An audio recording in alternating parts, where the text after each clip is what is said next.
Now, anyone who knows me knows my favourite part of the week is family board game night.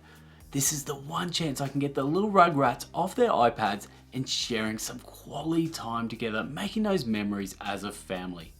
Now, the latest family board game to hit the shelves is King of Monster Island, and even better, you've got a chance to win this game, so watch the video to find out how.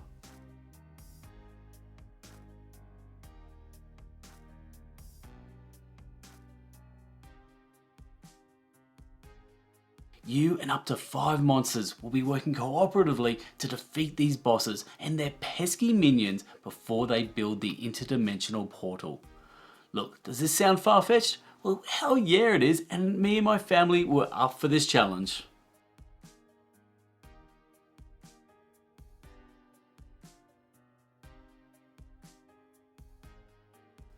Now, let's get started into a game of King of Monster Island. And the first thing you're going to notice is a big 3D volcano sitting in the center of the game board. This volcano is not only there to look good, but it's also there to drop down the boss's dice, which will then splay out across 6 different sectors on the game board. Now we've got the volcano, what about the boss themselves? We're going to get to choose one of 3 different bosses to play, all of varying difficulty.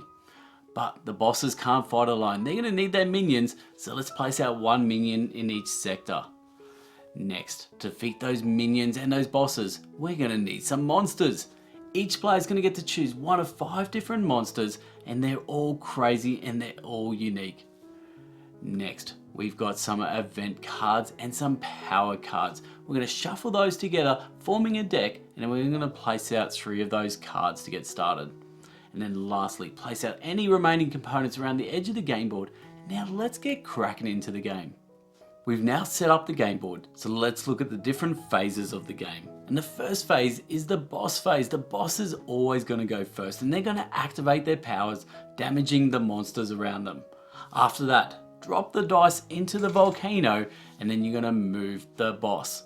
After that, wherever the boss moves to, the minions in that sector are going to then activate, which is going to deal more damage to the monsters. And then lastly, the dice that are going to be in that boss's sector will also activate, dealing out more different things. So going to bring out more minions, or going to bring out some crystals. Now, crystals, this is how the boss is going to win the game. 3 crystals in a sector equals a crystal pylon, 3 crystal pylons across the island, and the bosses have won. So now that the boss has smacked you around a little bit, it's time to fight back, and this is the monster phase. Grab your dice, and then you get to re-roll up to 3 times as many dice as you want, and you're going to be using those icons. Those icons are going to be health, going to be move, going to deal damage, going to gain fame, gain energy, and gain support. So, gaining health, moving around the board, and dealing damage to the bosses and minions is pretty self-explanatory. What about the other icons? Firstly, gaining fame. Fame is how we're going to recruit allies to our cause.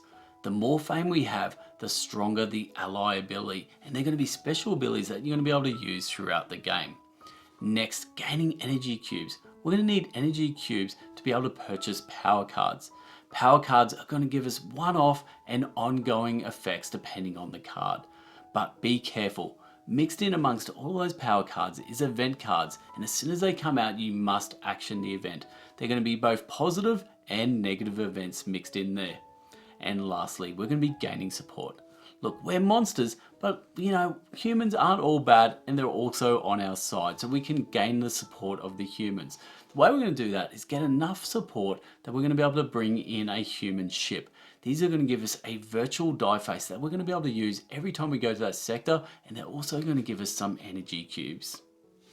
Now that's pretty much it. We're going to go back and forth between the boss phase and the monster phase until either the boss wins when they get 3 crystal pylons, or when the monsters win, and that's defeating all of the minions and the boss themselves. But maybe one boss wasn't enough for you. How about taking on the ultimate challenge where you take on all 3 bosses in a row, ending with the big boy, the Lava Lord?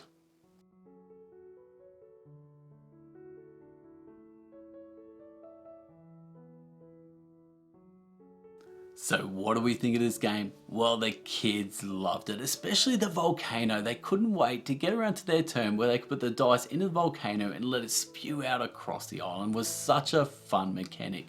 On top of that, the ally abilities. As you gain more fame, you got stronger abilities. Everyone had their own special abilities that they couldn't wait to use.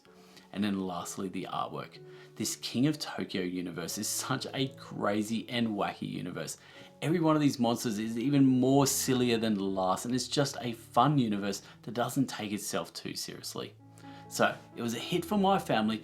Will it be a hit for your family as well?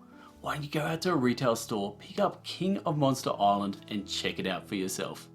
And lastly, thanks for watching right to the end. Now we get to give away one copy of King of Monster Island thanks to VR distribution. Now this copy is going to be to an Australian or New Zealand resident only. So sorry rest of the world, look maybe next time, but this one's going to be for Australia and New Zealand only.